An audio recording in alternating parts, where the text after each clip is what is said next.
명절을 끝날 곧 큰 날에 예수께서 서서 외쳐 이르시되 누구든지 목마르거든 내게로 와서 마시라. 나를 믿는 자는 성경의 이름과 같이 그 배에서 생수의 강이 흘러나오리라 하시니, 이는 그를 믿는 자들이 받을 성령을 가리켜 말씀하신 것이라. 예수께서 아직 영광을 받지 아니하셨으므로 성령이 아직 그들에게 계시지 아니하시더라. 이 말씀을 들은 무리 중에서 어떤 사람은 이 사람이 참으로 그 선지자라 하며, 어떤 사람은 그리스도라 하며, 어떤 이들은 그리스도가 어찌 갈릴리에서 나오겠느냐. 성경에 이르기를 그리스도는 다윗의 씨로 또 다윗이 살던 마을 베들레헴에서 나오리라 하지 아니하였느냐 하며, 예수로 말미암아 무리 중에서 쟁론이 되니 그 중에는 그를 잡고자 하는 자들도 있으나 손을 대는 자가 없었더라.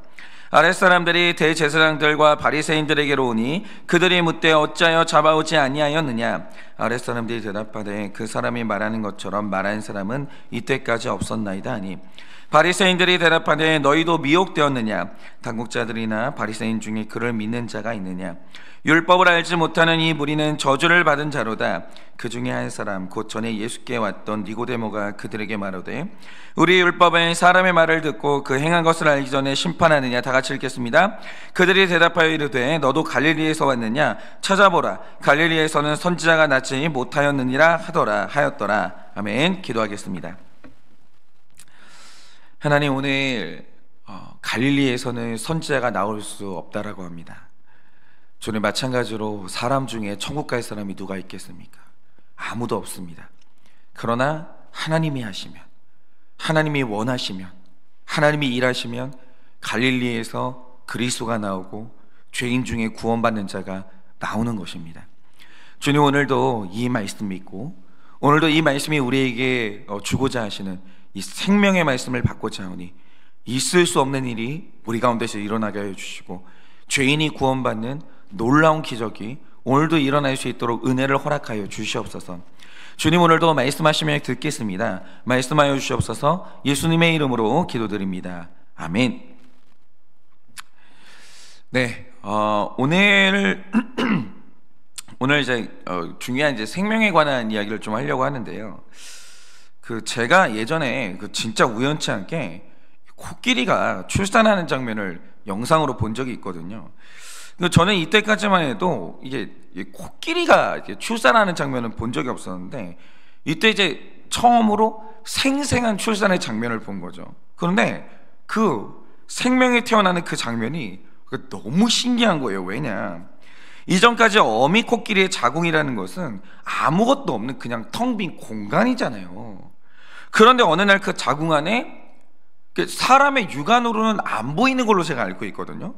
너무 작은 수정체가 그 안에 착상을 했는데 그걸 코끼리가 사람보다 2배 기간인 22개월을 품습니다. 그 기간 동안 그러니까 사람 눈에는 보이지도 않는 그 형체가 없는 수정체가 엄마 뱃속을 나올 때는 정말 완벽한 코끼리의 형태로 완성이 돼서 나오는 거예요. 저는 그게 그렇게 신기하더라고요. 그러니까 지금 과학이 아무리 발전했다라고 하지만 생명체를 사람의 손으로 만드는 기술 같은 건 없잖아요. 그걸 어떻게 만들겠어요? 무슨 방법으로? 고려해야 될 게 너무너무 많은데, 그런데 이게 그 완벽한 생명체 하나가 엄마 뱃속에서 완성된 채로 그냥 나오는 거예요. 이게 저는 그날 너무 신기하더라고요. 그러니까 먼지 같은 알 하나가 뱃속에서 완벽한 코끼리의 형상으로 이렇게 변형돼서 나왔는데 그 과정에서 엄마가 한 게 있냐? 없죠. 엄마가 뭘 만져요? 아무것도 안 되죠. 그리고 아기 코끼리 자신도 뭘 한 게 없죠. 가만히 있으면 돼요. 가만히 있으면 그 안에서 완벽한 생명 하나가 만들어지는 거예요. 기계도 없고 만지는 자도 없고 조작도 없고 아무것도 없는데 그게 그렇게 되는 거죠.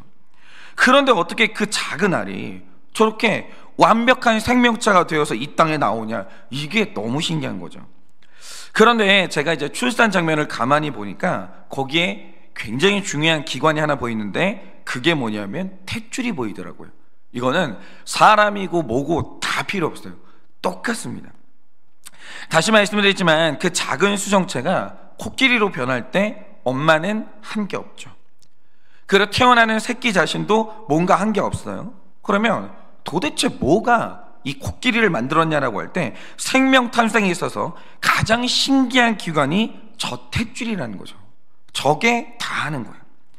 여러분 똑같은 수정체도요, 수정체 자체로 독립되어 있으면 그건 아무것도 아니죠. 그냥 그건 알이에요. 그러다 썩어 죽는 겁니다. 그 자체로는 생명으로 만들어질 수 없는 거죠. 그런데 그게 탯줄을 통해서 어미하고 수정체가 연결되는 순간 어미의 모든 것이 새끼 코끼리에게 그대로 전달됩니다. 먹을 것만 전달되는 게 아니에요.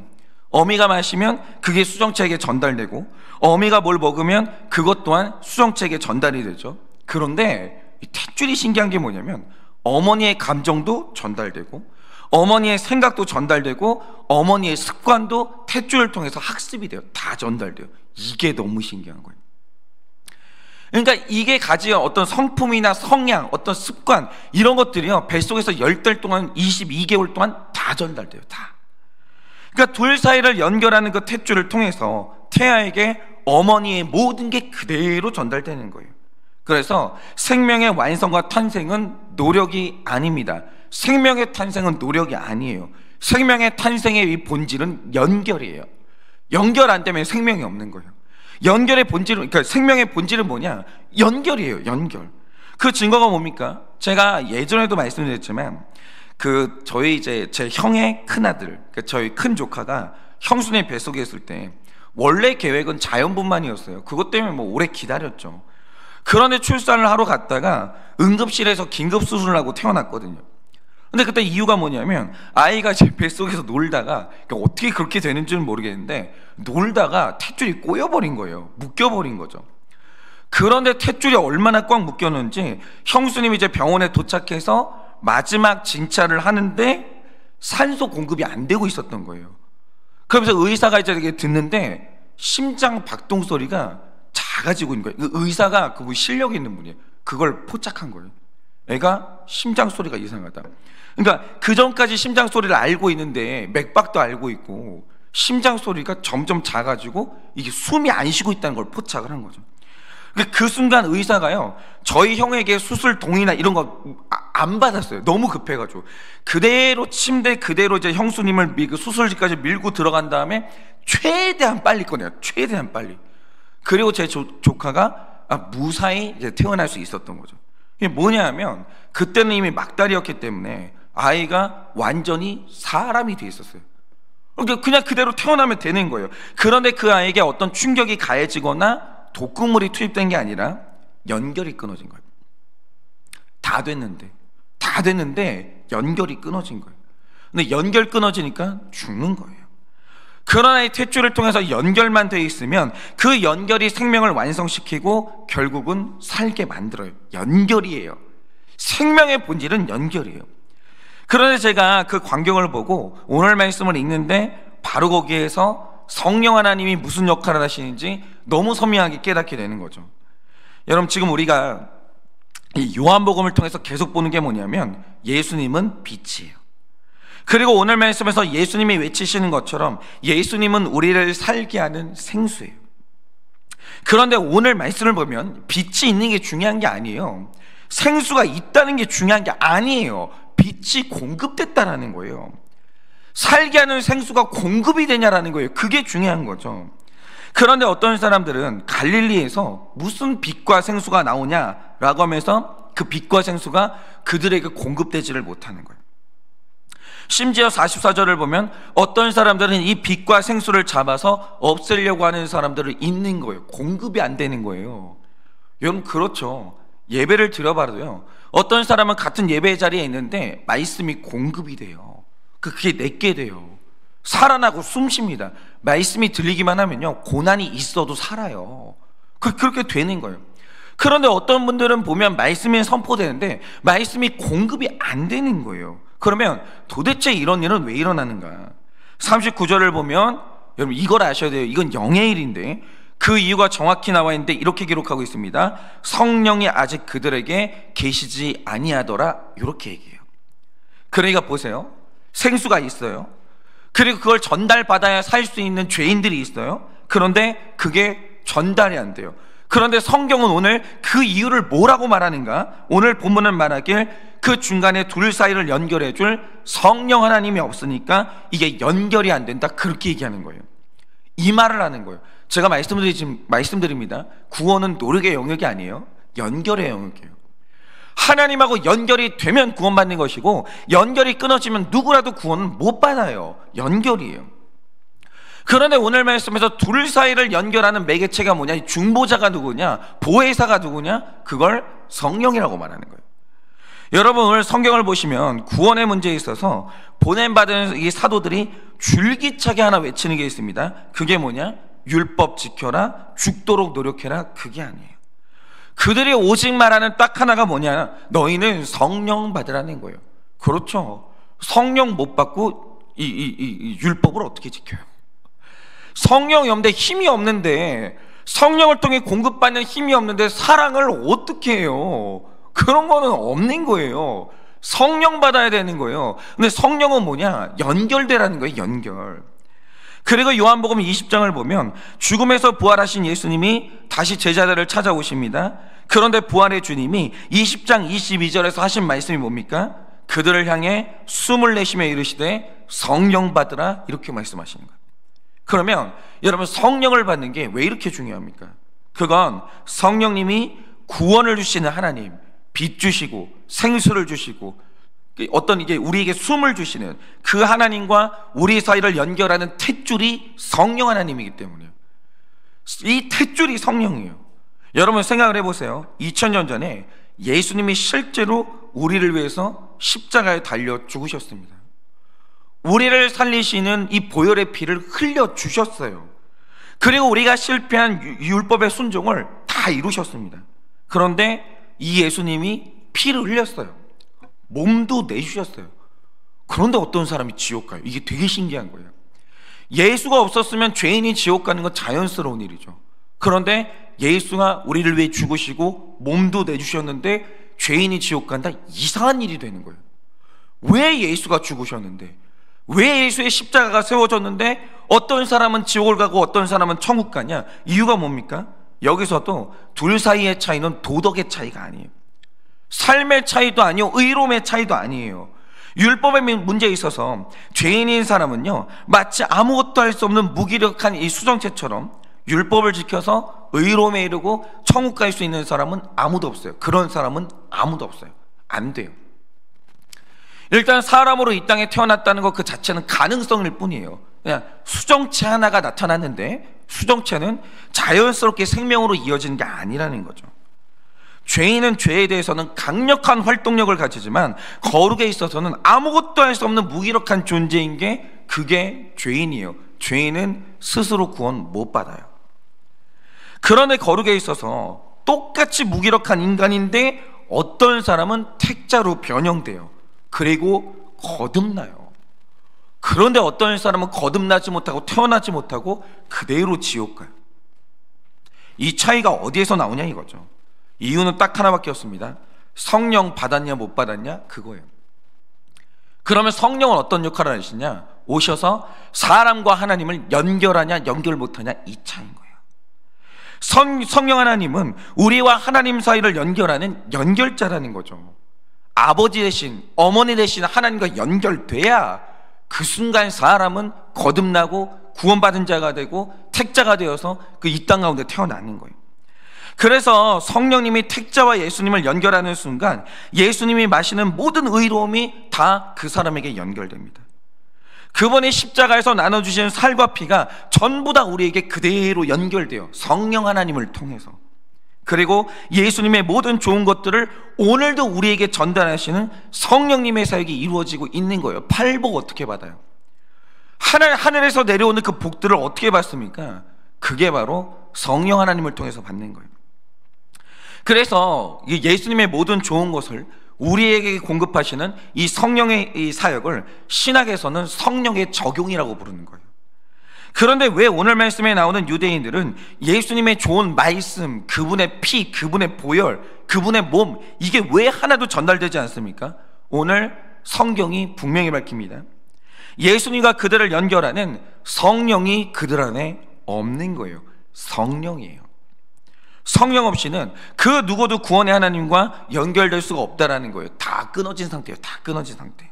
그런데 끊어져 있으면 그 사람은 구원 못 받습니다. 생명이 살 수가 없는 거예요. 그래서 신자가 죽는 그날까지 반드시 사모해야 되는 게 뭐냐? 성령 받는 거고, 성령 받았으면 성령 충만해야 돼요. 반드시 그러해야만 해요. 안 그러면 말씀이 안 들리는 거예요. 여러분, 그 사람이 구원받은 택자라 할지라도 그가 성령의 충만함을 잃어버리면 예배에 와 있어도 아무것도 공급 못 받아요. 찬양을 해도 찬양이 안 들리고, 말씀을 들어도 말씀이 안 들리고, 아무것도 안 되는 거예요. 성령 받아야 돼요. 그리고 성령 충만해야 돼요. 그런데 성령을 받으면 구체적으로 어떤 일이 일어나는 겁니까? 이게 중요한 건데요, 여러분이 로마서 8장 11절을 보면 성령님이 하시는 사역 중에서 가장 중요한 사역이 기록되는데 이렇게 말씀하고 있습니다. 예수를 죽은 자 가운데서 살리신 이의 영이 너희 안에 거하시면 그 영이 너희의 죽을 몸도 살리시리라, 이렇게 말해요.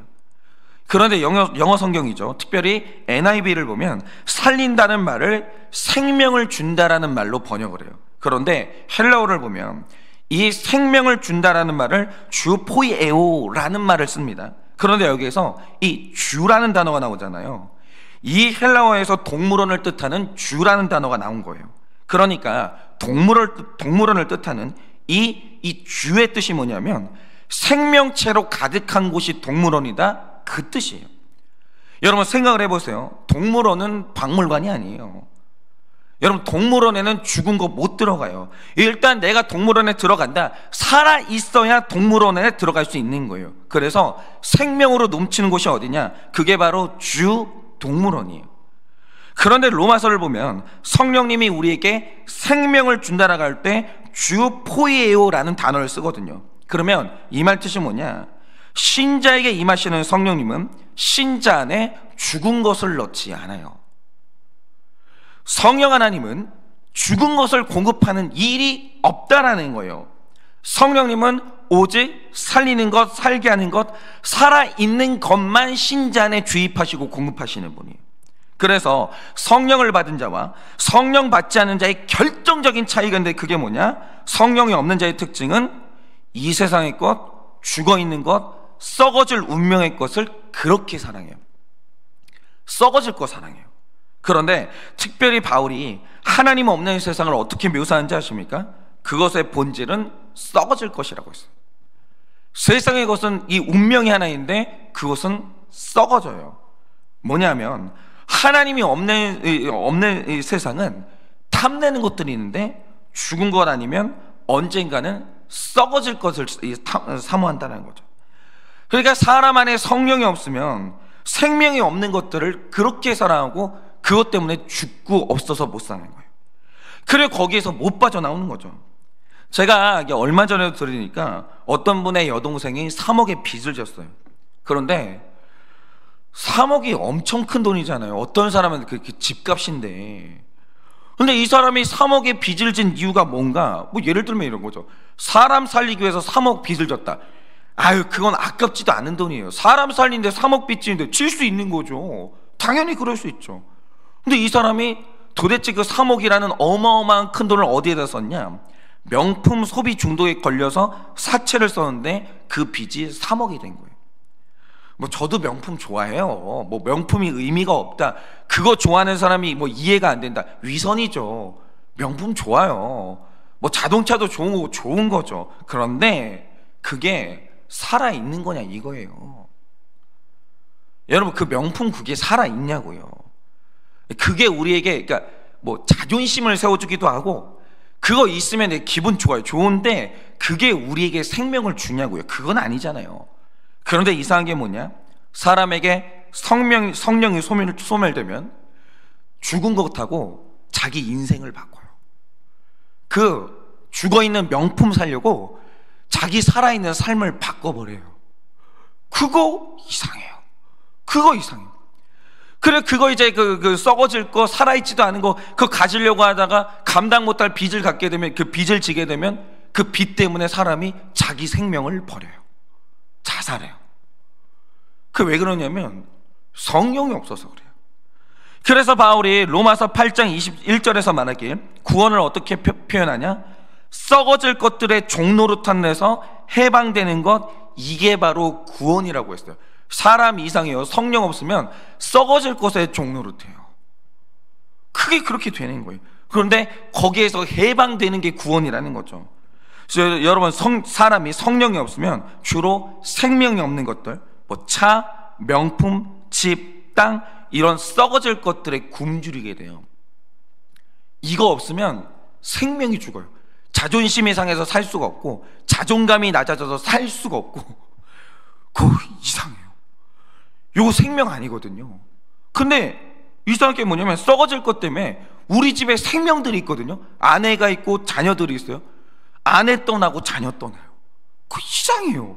썩어질 것 때문에 생명에 관심이 없어지는 거예요. 그게 그렇게 되는 거죠. 그런데 성령을 받으면 그때부터 성령님이 하시는 일이 뭐냐? 사람 안에 살아있는 것들이 들어가기 시작해요. 그러니까 성령 받으면 공동체 생겨요. 공동체가 뭐예요? 사람이에요. 성령 받으면요, 사람 좋아지고요, 사람하고 있는 시간이 좋아지고, 사람하고 먹고 마시는 게 좋아지는 거예요.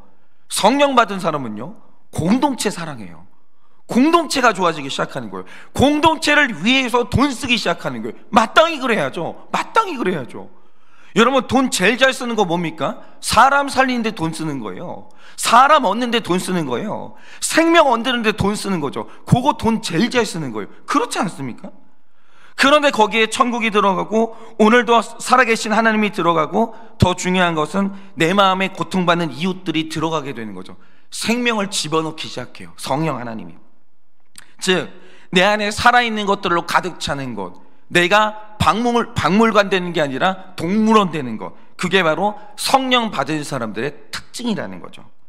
그리고 오늘 말씀도 보세요. 성령이 없으면 그 안에 죽은 것들이 가득 찬다라고 하는데, 오늘 말씀에 나오는 유대인들이 계속 추구하는 게 뭡니까? 어떻게 하면 예수를 깎아내려서 선지자 활동에 생명을 끊어놓을까? 어떻게 하면 예수를 잡아서 저 생명을 죽일까? 온통 죽이는 생각만 가득해요. 그러니까 성령 받지 않은 사람들은요, 그렇게 되는 거예요. 나보다 잘나는 사람 꼴을 못 보는 거예요. 나보다 사랑받는 인간들 꼴을 못 보는 거예요. 어떻게든 끌어내리고 잡아 죽일 생각만 하는 거죠. 나보다 행복한 것들 꼴을 못 보는 거예요. 예전에도 신림동에서 칼부림 사건이 있었는데, 그 사람이 한 말이 뭡니까? 나 빼고 다 행복한 게 너무 싫더라는 거예요. 그 사람 죽이는 거예요. 이런 것들만 가득한 거예요. 그런데 예수님 안에 가득 찬 게 뭡니까? 어떻게 하면 죽어가는 사람 살릴까? 깨져가는 가정 살릴까? 어떻게 하면 구원받지 못한 사람 구원할까? 이것만 가득한 거야. 살리는 거 가득한 사람. 그러니까 이 사람이요, 천사보다 아름다운 때가 언제냐면, 그 안에 성령 받아가지고 사람 살릴 생각으로 가득한 사람 만나면 천사는 비교할 것도 안 돼요. 아름다워요. 사람이 귀신보다 무서울 때 있어요. 언제 줄 아십니까? 성령 못 받아서 그 마음이 메마른 사람이 있어요. 만나기만 하면 시기하고 질투하고 분노하고 미워하고, 하여튼 만나면 사람 말려 죽이는 거예요. 그거 있잖아요, 귀신은 될 것도 아니에요. 귀신보다 훨씬 무서운 사람 되는 거예요. 여러분, 예수님이 가는 곳마다 소경이 봐요. 앉아있던 사람 일어나요. 죽은 자 살아나요. 역사가 계속 일어납니다. 왜입니까? 예수님은 박물관 아니에요. 예수님은 동물원이에요. 예수님 안에는 살아있는 것밖에 없고 살리는 것밖에 없는 거예요. 왜? 예수님 안에 성령 충만하기 때문이죠. 그러니까 결국 이 말 뜻이 뭐냐면, 성령님은 예수님의 생명이 우리에게 전달될 수 있도록 계속 적용하시는 분이에요. 연결하시는 분이라는 거죠. 그러니까 이렇게 좋은 것을 우리에게 전달하시는 그 적용하는 사역이 성령님의 사역인 거죠. 그래서 성령님을 통해서 생명을 채운 신자의 삶이라는 게 뭐냐? 내 안에 채워진 생명이 죽은 세상에 전달될 수 있도록 적용하는 삶이 성령 충만한 사람의 삶이라는 거죠. 그래서 적용이 중요한 거예요. 그러니까 신자의 적용이란 건 뭐냐면, 생명 주신 하나님과 죽은 세상을 연결하는 탯줄 역할을 하는 사람이 누구냐? 그게 바로 신자의 적용이라는 거죠. 신자의 적용. 그런데 오늘날 교회가 분명히 존재하고 그 땅에 신자가 있어요. 이 땅에. 그리고 이런 거죠. 우리 가정에 신자가 한 명은 있어요. 근데 중요한 게 뭐냐면, 분명히 거기에 신자가 있는데, 택자가 있는데 그 회사가 생명이 공급이 안 돼요. 그 가정에 생명이 공급이 안 되는 거예요. 그 교회가 죽어가요. 그러면 이유가 뭐냐? 딱 하나입니다.